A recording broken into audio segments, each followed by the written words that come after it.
Só um minutinho. Aqui, nessa hora.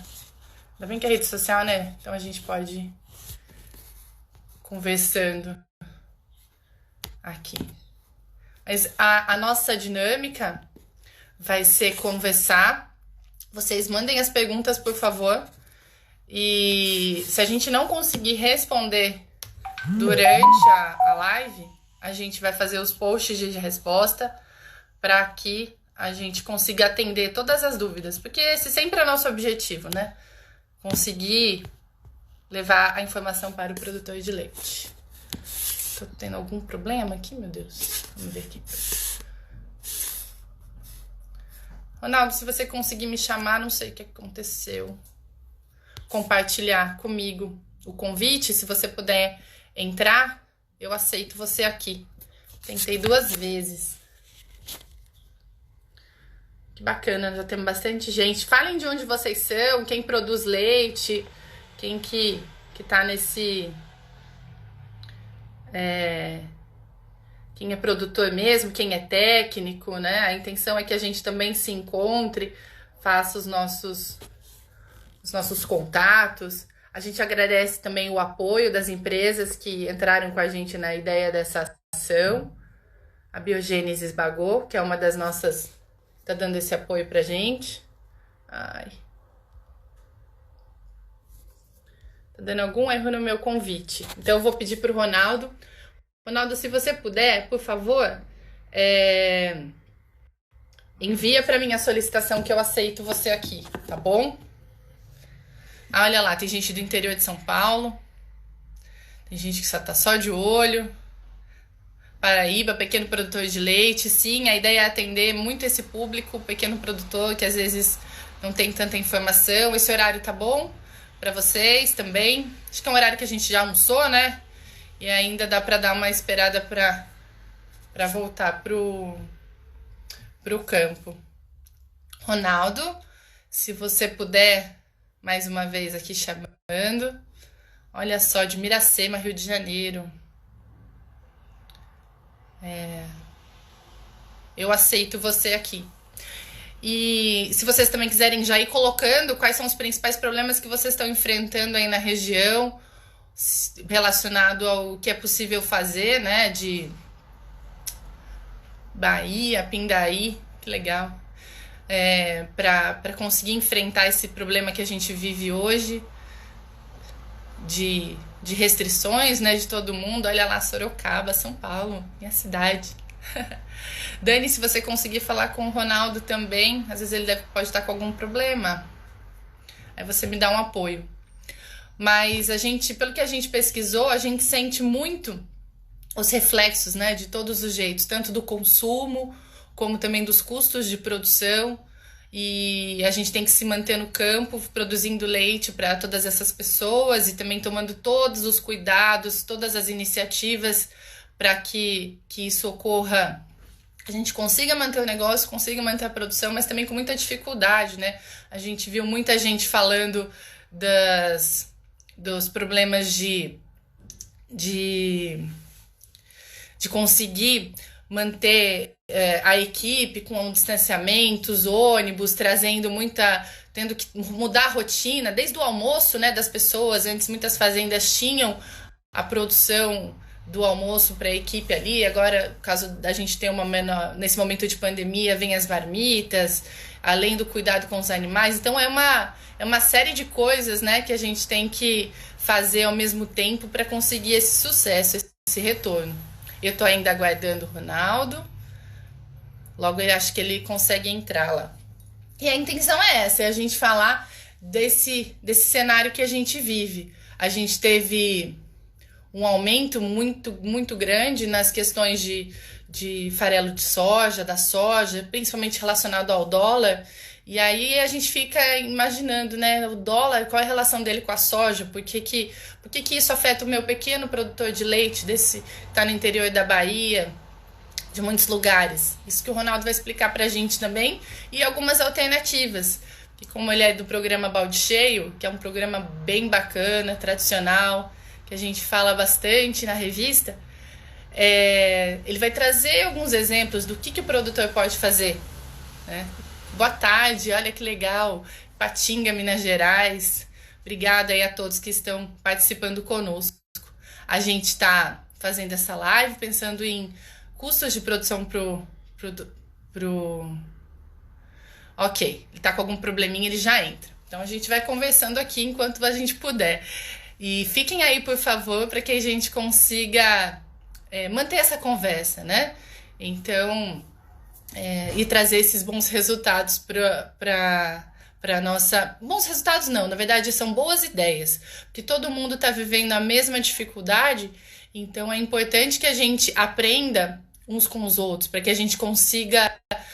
às vezes uma ideia simples que um produtor tem de um lado, de uma propriedade, utilizou um equipamento diferente, reduziu alguma informação, eu vi esses dias que um produtor diminuiu o uso otimizou, né, as lonas da fazenda para que conseguisse um bom resultado. Então, eu acho que esse é nosso objetivo, trazer a melhor informação prática para que as pessoas consigam tocar o seu negócio nesse momento. Obrigada, Mariana. Mariana é nossa diretora comercial, está aqui nos apoiando, presente. Que bacana. Olha só, gente de Ceará também. E eu tô aguardando aqui o Ronaldo. Mas a gente se preparou bastante, ele tem muita informação quente, atualizada, do que vive esse momento, então vale a pena a gente esperar um pouquinho para que tudo aconteça. Lembrando que a nossa live tem esses 40 minutos a 1 hora, e a intenção é que a gente consiga debater alguns pontos, depois a gente vai continuar... legal. A gente vai continuar mantendo as perguntas. Mandem pra gente, a gente faz naquele esquema de pergunta e resposta pelos nossos stories. Participem bastante, porque o que a gente puder levar de informação para vocês, a gente leva.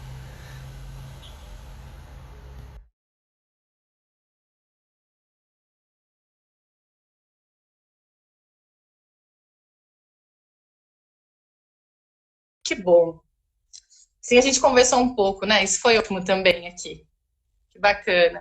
Oi, Ronaldo, para sua câmera. Aí. Tudo bem? Tudo bem, e por aí, tudo bem? Também, tudo jóia. Obrigada por aceitar o nosso convite, por motivar também esse tema. Né? Você que é um parceiro importante aqui da revista. Quando a gente veio com essas ideias, você logo surgiu com essas informações super atualizadas. Então, que a gente tem uma boa conversa aí, né? Flávio, eu que agradeço, peço desculpas aí pela confusão, não sei por que não aparece no history da Companhia do Leite a sua transmissão ao vivo. Aí eu passei para o pessoal aqui, fiz até esse teste aqui algumas vezes, e aí no meu pessoal aparece, no da Companhia do Leite não aparece nada. Atualizei algumas vezes e tal, mas não é o caso. O importante é que a gente está aqui, né, para a gente poder ter esse bate-papo aí, que eu acho que é extremamente importante para os produtores neste momento. Sim, e fique tranquilo, porque também a gente conversou aqui um pouco, o pessoal contou da onde eles são. Tem muita gente de vários estados, bastante gente do Nordeste, do Sul, Centro-Oeste. Então, o importante é isso, né? A gente levar essas ideias do que o produtor pode fazer nesse momento. Ronaldo, eu te apresentei. Você é médico veterinário, né, da Companhia do Leite, diretor. Trabalha muito com essa questão da gestão. E qual que é o cenário que a gente vive hoje a partir desses números? Você consegue fazer um apanhado assim pra gente? Bom, eu acho que acho importante a gente ter a consciência de dividir essa conversa com os produtores de leite técnicos aí que seguem a balde branco em duas etapas. A primeira questão, a gente precisa de entender por que está acontecendo isso com o mercado, essa queda no preço do leite neste momento onde tradicionalmente existem mercado por altas, né? Nós estamos falando da época de entre safra, especialmente quando a gente pensa aqui no Sudeste, né? Então, o produtor, vamos falar assim, a maioria dos produtores que estão nos assistindo, numa época dessa, estaria contando com a alta no preço do leite. Essa alta não está acontecendo, pelo contrário, está acontecendo uma queda com perspectivas muito ruins, onde tem produtores que não estão nem preocupados com o preço do leite, estão preocupados se vão receber, né? Uhum. A gente está vivenciando aqui. Hoje eu tenho 180 laticínios clientes da Companhia do Leite. Nós estamos numa situação aqui que em torno de 40 laticínios não conseguiram pagar a prestação de serviço nosso, de 180. Então, um número assim expressivo, né, que mostra Né, do que está sendo a realidade hoje para todo mundo, né? Não apenas para um setor específico ou outro, mas de uma forma geral, né? E o desafio ele é assustador pelo seguinte: o laticínio ele recebe uma ligação lá de um grande cliente dele do supermercado e o cara avisa que não vai pagar. Não tem dinheiro para pagar, não é que é maldade que ele não vai pagar, é que ele não tem dinheiro para pagar. E especialmente pequenos comércios, né? Isso agora, foi a realidade, vamos falar assim, na transição março-abril. É fato que isso vem recuperando, né?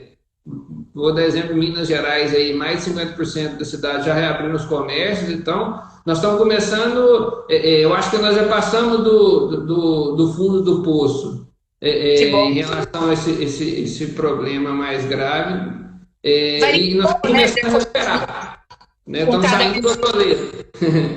E assim, a situação para o laticínio era crítica, então eu falei aqui no começo que a gente deveria dividir em duas etapas. A etapa onde a gente entende por que está acontecendo, porque custo está para o produtor está relativamente alto, nem digo relativamente não, está alto mesmo, né? Grãos aí com preço elevado, então custo para o produtor alto associado com preço de leite caindo. Por que isso acontece? Essa é a etapa 1 da conversa, eu não quero aprender muito nisso, e eu acho que a etapa 2 da conversa é a gente trazer alternativas para os produtores aqui. Passar para os pessoal exatamente como que eu posso sair dessa e se existe oportunidade nessa bagunça toda aí, beleza? Combinado. E essa questão da gente começar traçando esse cenário, como você falou, né? Existe algum percentual de queda, alguma questão da relação de preço que você acha importante que a gente comente? Ou, como você falou, agora a gente já está nessa recuperação? Então, a gente houve sim, nós estamos num cenário houve um cenário aí de queda, onde eu acho que nesse momento a gente está, a coisa não vai cair, o preço de leite no mercado não deve cair muito mais do que isso, porém ao produtor pode ser que dependendo da situação que ele esteve recebendo, pode ser que ele ainda vá provar de algumas quedas onde o laticínio amorteceu a realidade do mercado para ele, né? Então, assim, para você ter uma ideia de oscilações, é importante passar números aí, né? Para poder o pessoal visualizar. Para vocês terem uma ideia, assim, a gente atua hoje em 17 estados. Nós estamos vivenciando aqui preço de leite de 80 centavos o litro até 1,55, 1,60 o litro. Então, assim, para você ver que do menor para o maior aí são 100% de diferença, né? Então, assim, de a gente imaginar que uma pessoa dessa que esteja recebendo aí valores da ordem de 1,60 por aí, 1,50 e poucos, essa pessoa ela ainda deve, numa situação normal de mercado, onde não tem competição, não tem um laticínio querendo tomar o leite do outro porque quer montar bacia naquela região, se a gente for numa situação normal de mercado, a tendência é que esse produtor que está com preço mais alto, ele ainda venha provar de algumas quedas. Esse produtor que está com preço baixo aí, já chegou no limite aí, e eu acredito, né, pelo que a gente tem acompanhado aí, das situações de mercado, nós chegamos no fundo, nós estamos arrancando agora para sair dessa crise aí. Essa é a realidade, então, ao produtor, né? Então, pessoal, a gente tem gente de vários estados, várias regiões, só precisa se encaixar aí, ver em que pé que eles estão nessa história, né? Então, quer dizer, é um momento de atenção, né? De acordo com esses valores que você passou para a gente, as pessoas podem se analisar e entender um pouco o cenário que ela tem. Isso é bacana, porque você tem um fator de comparação. E você comentou também do efeito do dólar, né? Às vezes, achei bacana no artigo que você mandou para a gente, que às vezes o produtor, às vezes menor, né, não entende, mas por que tem a ver o dólar subindo e a soja que eu compro aqui na minha região, né? Como que essa relação interfere? Achei muito bacana a explicação que você deu, se você puder falar com a gente sobre isso.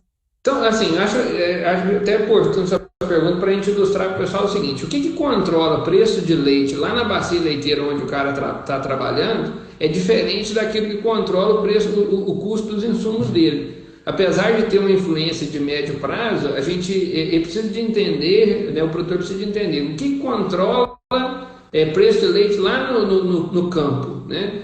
Isso vai ser altamente influenciado por questão de oferta de leite no mercado. Então, o preço de leite no produtor está vinculado à oferta de leite no mercado. O que aconteceu nos últimos períodos?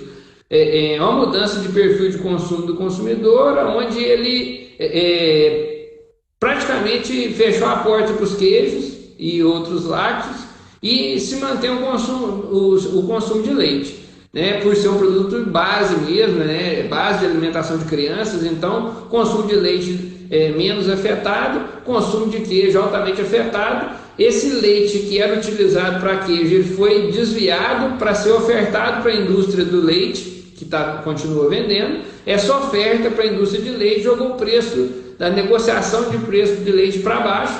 Então é mais ou menos a gente imaginar o seguinte: a indústria de leite hoje, de UHT, ela consegue comprar uma carreta de leite aí a 1,20, né? Na faixa aí de 1,15 a 1,30, aí, dependendo das parcerias e das negociações. Se criou até essa questão no mercado. O preço de leite, o spot, né, negociado entre empresas, ele era um preço muito padrão, e agora ele ganhou dois preços: o preço do cara que é parceiro daquela indústria, da cooperativa que é parceira daquela indústria, e do queijeiro que está apavorado para poder vender o leite porque não tem mais queijo mais. Então esse cara, ele acaba recebendo menos. Então isso que está jogando o preço do leite ao produtor para baixo. O que está mantendo o custo do produtor alto é essa questão de queda na confiança, né, do investidor, vamos falar assim. Então, essa pessoa que tinha dinheiro comprado em ações, em outros lugares, esse cara tirou esse dinheiro disso e começou a procurar dólar. Isso faz com que o preço do dólar suba. Qual que é o impacto do dólar, de uma forma bem simplificada, no preço dos produtos lá junto ao produtor? Então, vamos dar exemplo de um saco de milho que está cotado aí no mercado internacional a 10 dólares. A unidade no mercado internacional nem é essa, mas é só para facilitar o entendimento do nosso produtor aí. Isso que importa, né? Então, assim, estou falando valor redondo também para facilitar o raciocínio. Então, pensa lá, então, tem um saco de milho cotado a 10 dólares. Se o dólar estiver a R$4, esse saco de milho vai estar na realidade nossa que é R$40. Se o dólar estiver aos 5,70 que bateu aí, vai estar a 57, né? R$17 de diferença. Então é isso que o pessoal aí precisa de usar aí, né, na interpretação de qual é a influência do dólar no custo de produção, né? Então, ou seja, se o dólar está com valor elevado em relação ao real, isso quer dizer que nossa moeda perdeu o poder de compra, né? Então, isso para quem consome esses insumos é péssimo, mas para o cara que vende soja e milho é ótimo, né? E para quem consome tem a questão das commodities, né? Ela tem um preço mundial, que então tem toda uma concorrência, e isso que afeta diretamente também. Você tocou num ponto importante, que o produtor mais humilde, ele chega para ele e fala assim: mas nossa moeda aqui é real, por que tem que subir o preço? Tem essa necessidade de subir o preço. Para simplificar, para o pessoal entender, você imagina que uma pessoa chegou na sua fazenda aí, produtor, para te comprar uma vaca. E aí, um chega e te oferece R$4.000 na vaca, o outro oferece R$5.000. Você vai vender para quem?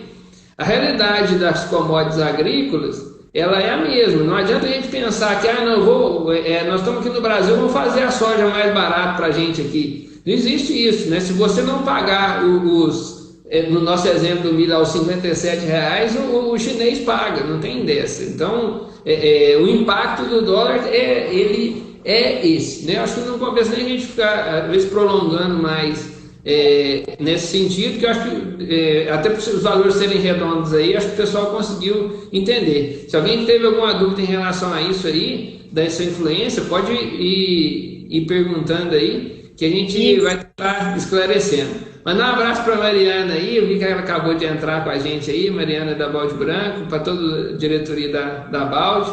Mandar um abraço para o Gil também aí, parceiro, amigo antigo, entrou aí agora cumprimentando a gente, para todo mundo que está assistindo a gente.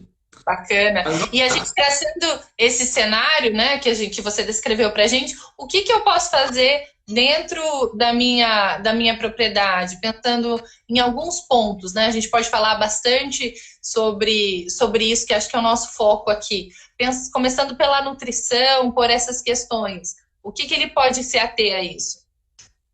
Assim, acho que é o ponto mais importante do que nós temos a conversar, até para depois a gente poder dar uma atenção pro pessoal e ouvir as dúvidas principais. Mas a primeira questão de todas é não tomar decisão precipitada, ouviu na internet, recebeu uma cartinha do laticínio, do transportador, o que for, falando que você tem que cortar a ração das vacas. Isso é uma besteira sem tamanho, né? Porque o que acontece? O grande ponto-chave que nós temos que imaginar é que depois de toda a crise, isso eu até vi um estudo recente mostrando uma série histórica, que de todas as grandes crises que ocorreram no mundo, o ano seguinte teve um cenário de retomada muito bom e o segundo ano ainda mais expressivo ainda. Isso é histórico mundial de mercado, não é só de leite não. Então, o que eu estou falando para vocês aqui é que se você fizer uma besteira agora, cortar a ração das suas vacas, no mundo do leite, o reflexo ele é duradouro, esse tipo de ação, porque a sua vaca não vai emprenhar. Só para poder tomar medidas de redução de custo, é necessário que se tenha uma orientação técnica, anotar algumas coisas do que nós vamos falar aqui, buscar ajuda, seja do técnico, seja das equipes de nutrição. As equipes hoje que vendem sal mineral têm uma boa formação, né? Bons treinamentos nessa área de nutrição. E aí a gente vai trazer aqui algumas dicas que são importantes estratégias para que a gente reduza custo, tentando ter um baixo impacto na renda do produtor e de forma que ele consiga atravessar essa crise e o principal, estando preparado para a oportunidade que vem para frente. Uma coisa é fato. Nós temos que chamar a atenção, temos que ter responsabilidade de chamar a atenção dos produtores aqui do seguinte: coronavírus vai passar, isso vai acabar. E a fazenda dele vai estar lá, não vai sair do lugar. A grande maioria dos produtores não passa pela hipótese na cabeça dele de vender. E uma outra questão, nós temos uma realidade no Brasil de muitos pequenos produtores. Oi? A conexão para mim está um pouco ruim. Não sei se você tem alguma... Não, mas pode... Só a imagem. Nós estamos te ouvindo bem. Se vocês puderem sinalizar quem está assistindo também, tá bom? Tá ouvindo aí? Tá tranquilo? Agora melhorou? Melhorou, sim. Mas a sua imagem, tá. Mas você comentou sobre essa questão, né? Que o importante até ter no comentário é ajustar e não cortar, né? Então, quais pontos objetivos que a gente pode pensar nesse sentido? Então, acho que a primeira questão que o pessoal precisa de estar atento, então, na hora de falar assim, ó, objetivo de redução de custo. Isso precisa ser feito de uma forma estratégica e aonde a gente tendo a ideia é o seguinte: as formas mais expressivas de mudar o custo na fazenda são, de fato, voltadas para a alimentação animal. Em torno de 50%, 60%, 70% do custo, dependendo da realidade de cada propriedade. Então, isso não pode ser feito simplesmente lá diminuindo a quantidade, porque isso comprometeria a reprodução. Esse é o ponto principal. Não faça isso de qualquer maneira. Correto. Então, acho que assim, a gente pode criar uma ordem cronológica de como o produtor deve atuar. A primeira destaque que eu dou é mantenha a conversa com o laticínio no qual você fornece leite. Primeira questão é ter uma comunicação refinada.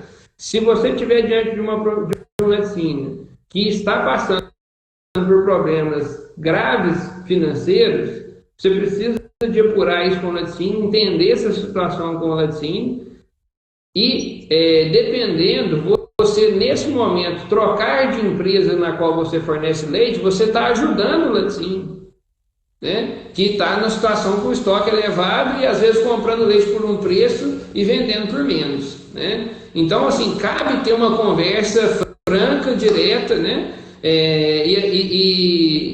De certa forma, às vezes o produtor vai estar ajudando o laticínio. Então, a primeira questão é saber a real situação do laticínio no qual ele fornece leite. Ok. Ponto número um, né? Porque a diversidade ela é muito grande. Nós temos aqui, igual eu te disse, 180 laticínios clientes. Nós temos laticínio aqui que simplesmente ele fala assim, ó, eu não fui afetado com nada. Ah, mas o que mudou para você? Nada, nada. E nós temos realidade aqui de empresas que fecharam. Tá. Assim, quer dizer, é importante que ele tenha essa aproximação com a empresa que ele é fornecedor, que ele é cliente, e tenha uma conversa, consiga se ajustar. Isso aí. É o primeiro passo. Essa empresa está apertada com condição de volume de leite, então ele precisa de participar desse processo de redução de volume. Se isso é uma realidade da empresa, ele precisa de ver como fazer, né? E em algumas bacias leiteiras, onde a gente tem muitos pequenos laticínios, e isso é cercado de pequenos laticínios, pequenos e médios laticínios, pode ser uma situação comum desses laticínios, onde o produtor não tem para onde ir. E aí, como fazer essa redução de volume, né? E aí a gente vai para essas etapas agora. Como fazer a redução de volume e como fazer a redução de custo. Eu acho que a gente falar da redução de volume são ações simplificadas que dá para o produtor pensar com a gente aqui. Quem precisa disso, ficar muito claro, quem precisa está na situação onde conversou com a indústria que ele fornece leite e ele precisa de reduzir volume, se essa é a realidade, o que pode ser feito? Questão 1, né, selecionar animais. Para quem tem esses animais com perfil para corte, aproveitar o preço da arroba aí e colocar esses animais no comércio. Já nós vamos falar o que fazer com esse dinheiro. Já nós vamos falar, então eu apurei esse dinheiro, o que eu vou fazer com ele? Você tem alguns animais para descarte, problema de casco, problema reprodutivo, entre outros problemas, animal que você já gostaria de fazer um melhoramento genético daquele animal mesmo. Então, assim, pegar esses animais e aproveitar o preço que nós ainda temos no corte. Ação 1. Ação 2. Vacas que são boas produtoras de leite, mas já estão em final de gestação.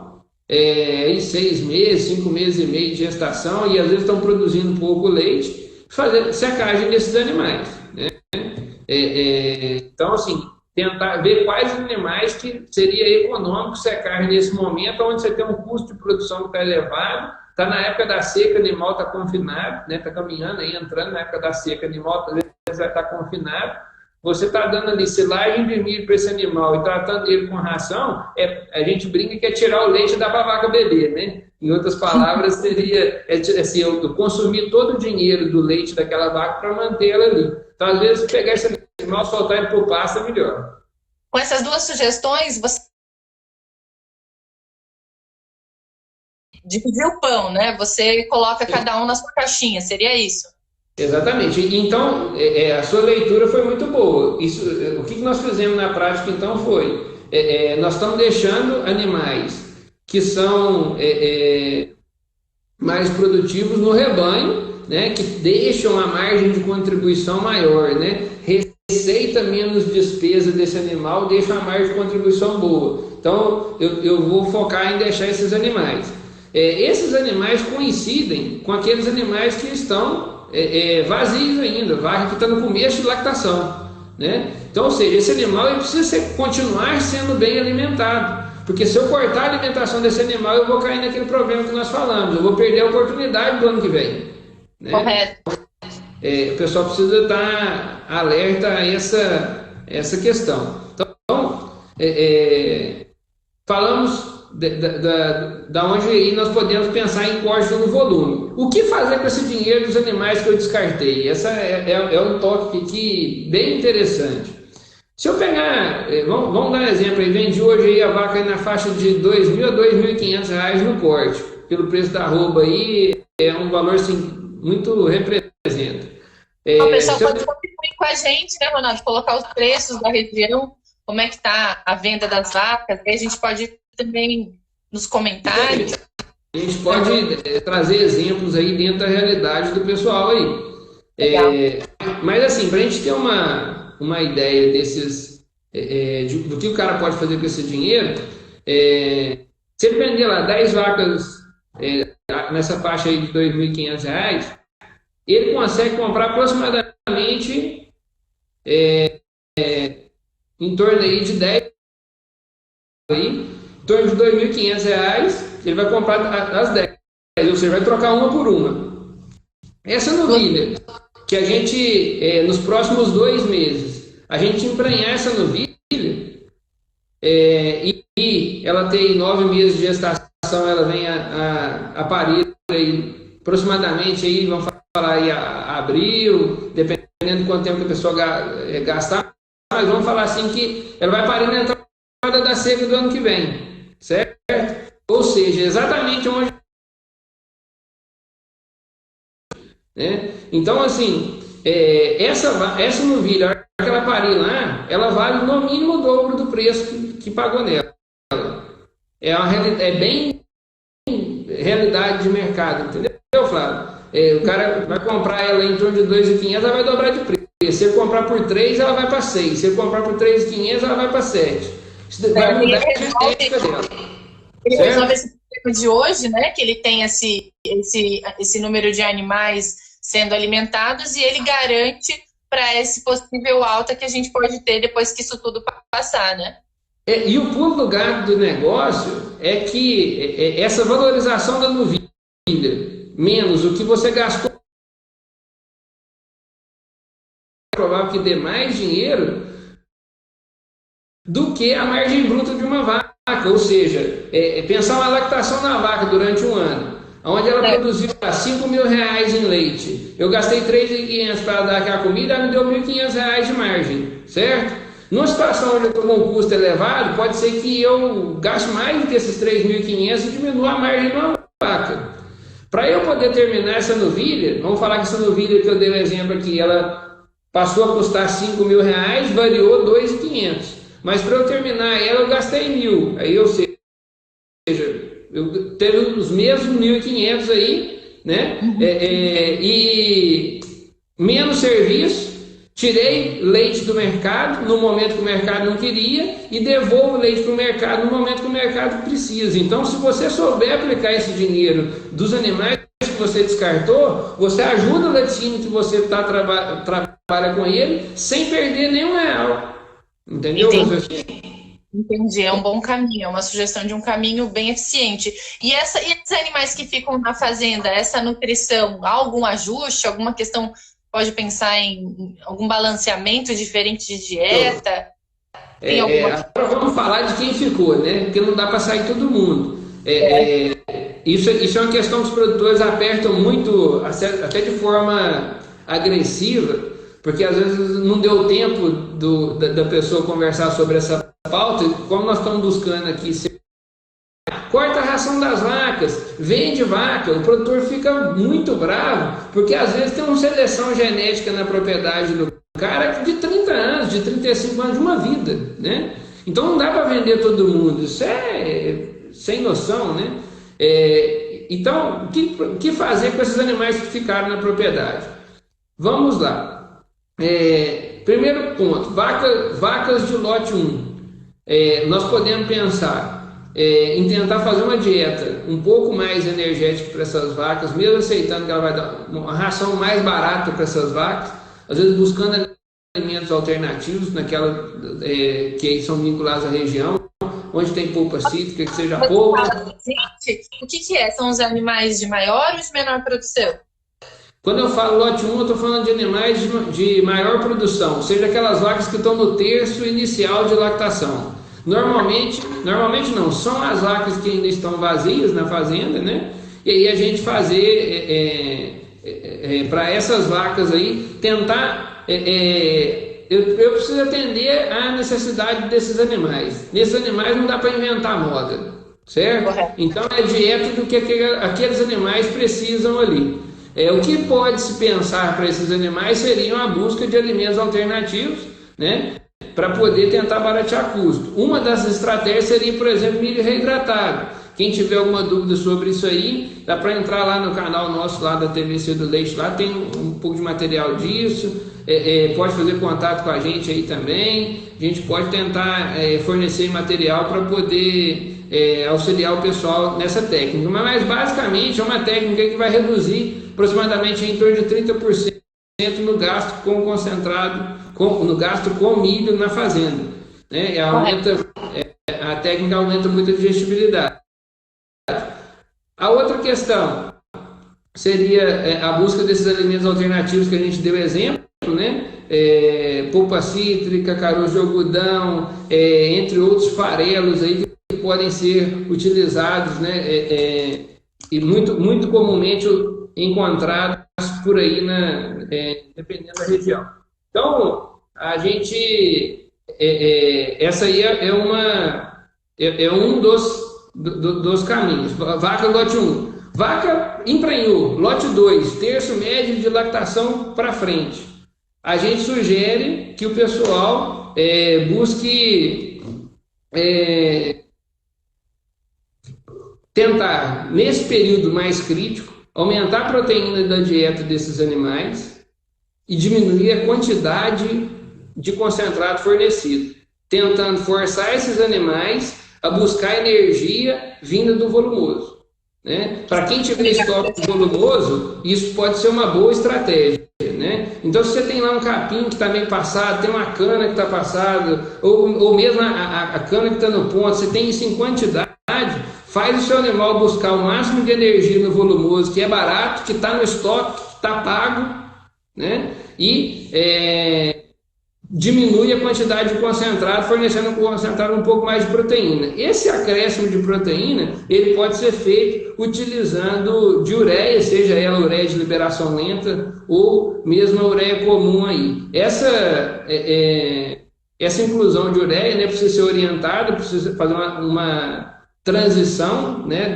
da inclusão da ureia, não dá para incluir a quantidade máxima de uma vez, mas ao fazer isso, a gente consegue fazer com que esse animal dê a mesma quantidade de leite ou até mais, com uma quantidade muito menor de concentrado.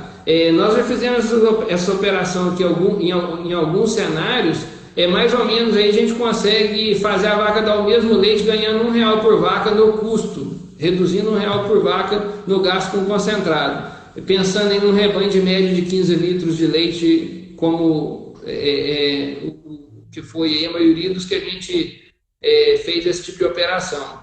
Então, o interessante para esse grupo, né, de vacas do lote 2, que são não são as de maior produção da fazenda, é ele conseguir tirar o máximo que ele puder e pensando em estratégias de um maior volumoso e aproveitando também utilizar a ureia, buscar informação como usar isso corretamente para não ter problema no rebanho, né? Que também pode ter alguma problema de saúde, né? Uhum.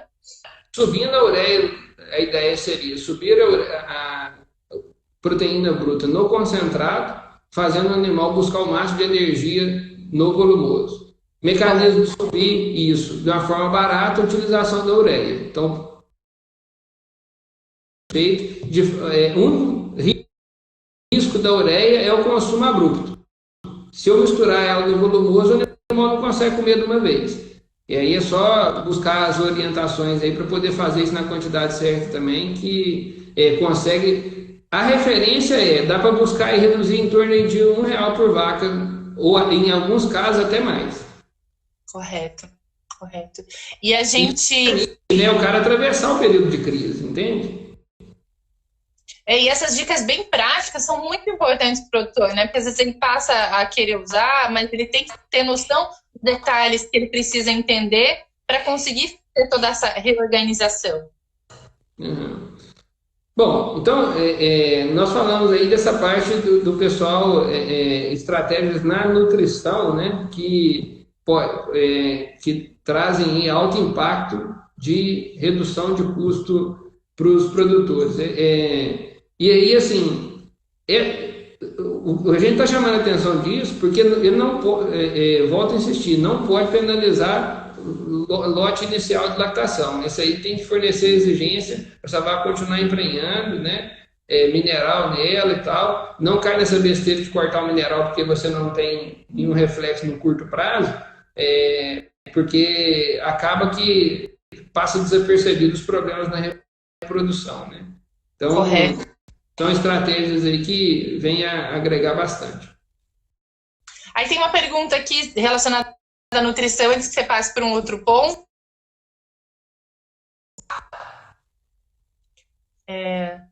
Do milho não irá interferir nos preços dos produtos utilizados para substituir o milho? Vou repetir aqui para você. Então, vai lá. O preço pago pela saca do milho não irá interferir nos preços de produtos utilizados para substituir o milho, se há um impacto, um reflexo nos produtos que substituem?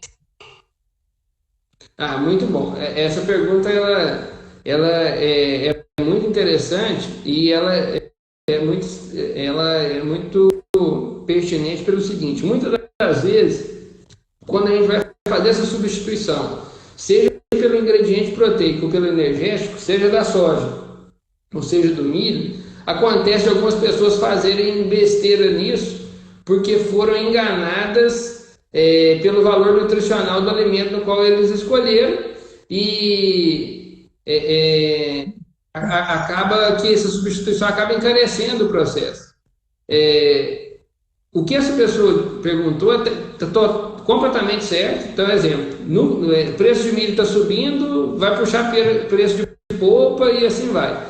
Agora, para quem tem uma logística boa, está numa região onde consegue comprar bem, ele precisa fazer a conta de como fazer essa substituição, né? Então, assim, a gente trabalha com vou te dar um exemplo aí. Se você está num cenário onde você tem ali em torno de 85%, o preço da polpa cítrica é em torno de 85% do preço do milho, é atrativo fazer essa substituição. 85% ou menos, né? Então é atrativo fazer essa substituição. O grande problema é quando a gente tem alimentos muito alternativos, né?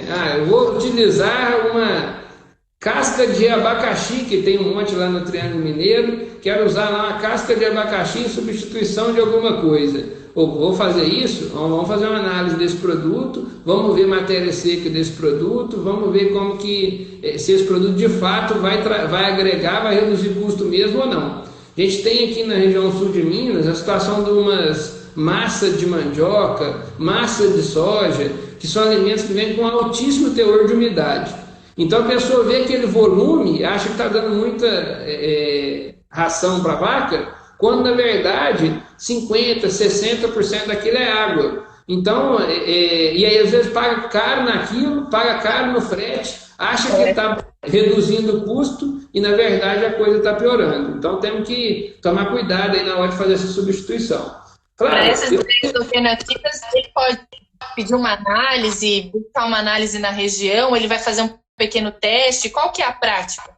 Então, existe uma saída de pessoas entendidas que às vezes você pode buscar para isso, ou mesmo, né, fazer contato com técnicos da região, empresas de assistência, né, ou você pode buscar isso junto às equipes, às empresas que fornecem mineral. Normalmente tem técnicos muito capacitados no trabalho com nutrição, e essas pessoas vão encaminhar a análise desse produto alternativo para fazer uma análise bromatológica. né? Aí a gente tem aí um laboratório de referência aqui em Lavras mesmo, tem um laboratório muito bom que é o 3R Lab, né? E aí, com base nessa análise, esse nutricionista vai comparar isso com a utilização do alimento da soja e do milho e toma a decisão se está viável a inclusão ou não. Isso a nível de Brasil, que é um país continental, o mesmo produto pode ser muito bom para quem está perto do resultado da coisa aí. Eu fiz um apanhado assim, das questões que eu considerava muito importante em relação a custo. Eu estou até passando eles aqui, assim, para ver se eu não esqueci de nenhum. Nós falamos do contato leiteiro, falamos da questão da necessidade do pessoal retirar leite daquela bacia leiteira. Então, nós até aqui estamos cumprindo, não estou esquecendo de nada.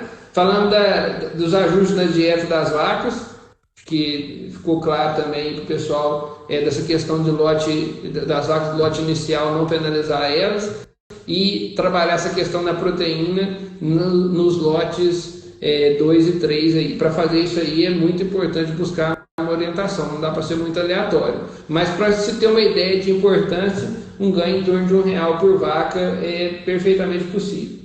Muito bacana essa dica prática, técnica, é completamente importante para esse momento. Agora eu achei o que eu estava procurando aqui e estava esquecendo de falar com o pessoal.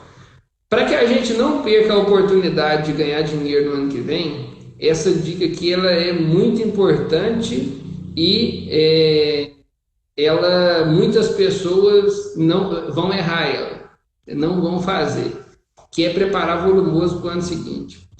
Se você tiver custo de energia barato, para você ter uma ideia, Flávio, 1 quilo de energia vindo de uma silagem de milho bem feita é em torno de 40 a 50 centavos o quilo de energia. Para eu buscar esse quilo de energia no concentrado, ele é R$1,50, R$1,70, R$2.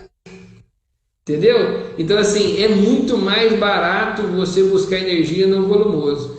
Então, aquele produtor que está com medo do coronavírus, que está apavorado e que, porventura, não fizer a silagem dele desse ano, não preparar a capineira dele desse ano, não preparar a cana dele para o ano que vem, né? Que ele não preparar a comida agora, não fizer um bom planejamento de volumoso agora, ele não vai aproveitar a oportunidade que venha do pós-crise.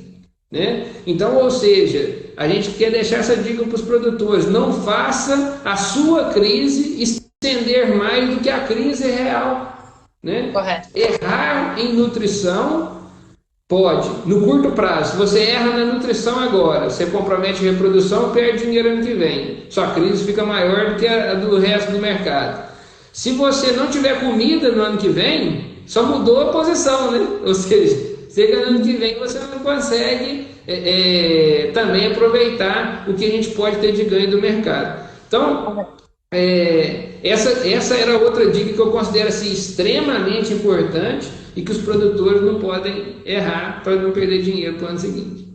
Que às vezes, nesse momento que a gente vive, muita gente está deixando de investir, está deixando de se preocupar com a sua rotina normal, né, de pensar nos alimentos do futuro. É nesse ponto que você está chamando a atenção.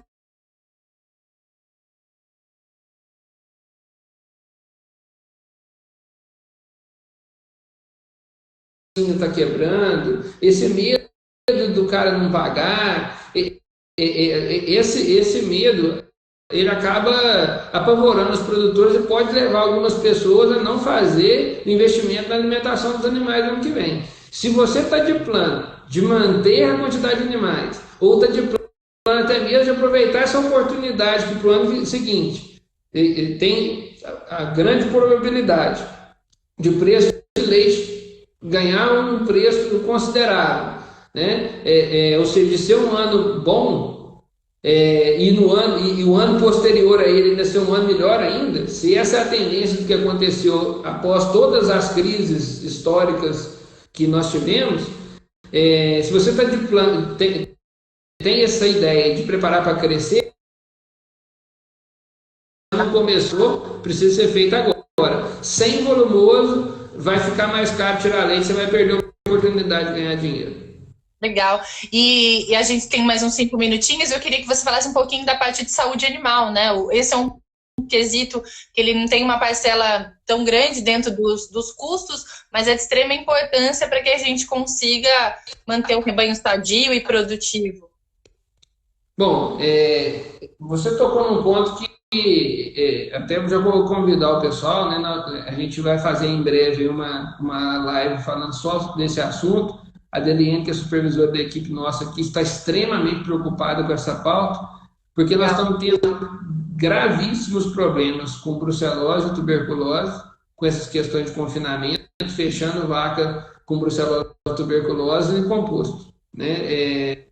Isso é um problema gravíssimo. Nós estamos com grandes problemas com neosporose, é uma doença que começa na fazenda sendo transmitida pelo cachorro e depois vai sendo multiplicada pelas vacas. Essa neóspora, ela causa aborto. IBR, BVD nem se fala. Tripanossomose sendo esparramada com a questão da ocitocina que virou hábito de todo mundo, né? Mais do que o problema virou um hábito. Então, assim, a gente está até hoje aqui, está avançando estamos terminando os protocolos, o laboratório nosso que trabalhava mais voltado para mastite está evoluindo para fazer esses exames de uma forma geral, porque isso, para fazer o exame no mercado, o preço está muito caro, e a gente conseguiu aí montar protocolos para examinar bem mais baratos, para poder auxiliar os produtores. Eu posso dizer, Flávio, que esse problema é muito mais grave do que a gente imagina, e muitas das vezes, por que ele é muito grave assim e a gente tem pouca percepção sobre ele? É porque ele fica subclínico. A vaca não aborta, tipo assim, se ela cortar a orelha, o sangue fica saindo lá, todo mundo fica com medo e quer curar. Mas ela aborta uma vez e você ela não vai abortar o tempo inteiro, né? Então ela aborta, aquele prejuízo fica ali, e o produtor vai convivendo com aquilo, tentando emprenhar de novo, ela demora a emprenhar, e aquilo vai se enrolando, se prolongando, aí a outra do lado dela aborta, a outra aborta, e aí assim, o prejuízo vai sendo absorvido pela propriedade, e muitas das vezes o produtor não consegue contabilizar o tamanho desse estrago. Mas é um problema gravíssimo, e que o produtor precisa de enfrentar e precisa levar a sério, calendário sanitário, precisa de buscar entender, né? Se você tem cenário, vacas que pariam, dava 30 litros de leite por dia, dava 20 litros de leite por dia, e agora está dando metade do volume, e você não sabe o que aconteceu, precisa de buscar ajuda para poder entender isso aí, que os problemas sanitários são diversos e estão cada vez mais graves. Bacana, então vamos prestar atenção aí no que realmente afeta a produção. A gente está nos 5 minutinhos, Lucas. Para a gente, essas dicas que você falou do lote, a atenção à nutrição, a conversa com o fornecedor, a gente dar os tamanhos, né? Claro que nós não estamos num momento comum para a nossa vida, então a gente tem que ter atenção, mas principalmente ter essa visão de gestor, né, da propriedade, analisar todo esse cenário. A Companhia do Leite está aí disponível, tem sigam, passem a seguir esse pessoal também, Tia do Leite, aqui no Instagram, se alguém puder colocar aí pra gente, que o Ronaldo está pelo outro perfil, né, então todo mundo bacana que conheçam o perfil da empresa. E a gente agradece, a gente vai pegar as perguntas. Essa semana a intenção é que a gente converse sobre isso. A gente tem uns vídeos bem legais assim dos produtores falando o que eles fizeram nas fazendas, e nós vamos divulgar essas semanas. A gente pede que quem puder dar sua dica também, grava, manda pra gente, compartilha, que nós queremos fazer toda essa colaboração entre os produtores para que a gente consiga passar bem e, como você falou, aproveitar no próximo ano, né? Que será melhor, se Deus nos abençoe. Eu acho que a mensagem final minha, pessoal, aí coronavírus vai acabar. Muitos de vocês não estão de plano de vender suas propriedades. Então, assim, após toda crise vem uma oportunidade, vai vir, né, uma reação no mercado, e você precisa de ver que time que você vai estar. Se vai estar do time dos que vão sair do mercado, se vai estar do time dos que vão sofrer com o problema, ou se vai estar do time daqueles que vão se preparar para a oportunidade que está por vir. Então, está na sua mão a questão de planejamento mesmo agora. E assiste o vídeo aí, vê algumas dicas interessantes aí, chama atenção para a questão que a gente falou lá das novilhas, o cara começar a pensar aí em preparar animais nesse momento para ter leite no futuro e ganhar com a variação do valor desses animais. Então, são dicas aí importantes. Estamos aqui torcendo para vocês, a Companhia do Leite está à disposição. Agradeço muito a Balde Branco, parceiro nossa sempre. E abraço para todo mundo aí, bom trabalho para todos. E nós vamos buscar responder as perguntas, podemos fazer vídeos aí respondendo as perguntas e a gente posta aí no story da revista Balde Branco, tá bom? Com certeza. E a gente quer fazer um print aqui, quem tiver disponível, quiser fazer também, fica à vontade, compartilha, coloca suas perguntas, o que mais gostou, para a gente conseguir levar essa informação. Obrigada para todo mundo que participou. Agora já está na hora de voltar para o trabalho, né? A gente já deu essa pausa do almoço. A gente acha que é um bom horário, pensando em produtor de leite. Então, nós agradecemos a todos. O vídeo acho que vai estar disponível no YouTube de vocês, né? Da Companhia do Leite, é isso? Vai. O vídeo vai estar disponível lá na TVC do Leite e a gente vai também disponibilizar para Balde Branco. Vamos ver se consegue alocar em algum lugar aí, tá bom? Isso, com certeza. Por enquanto, também a nossa live fica disponível aqui pelas 24 horas. Terça que vem, 1 hora, a gente tem mais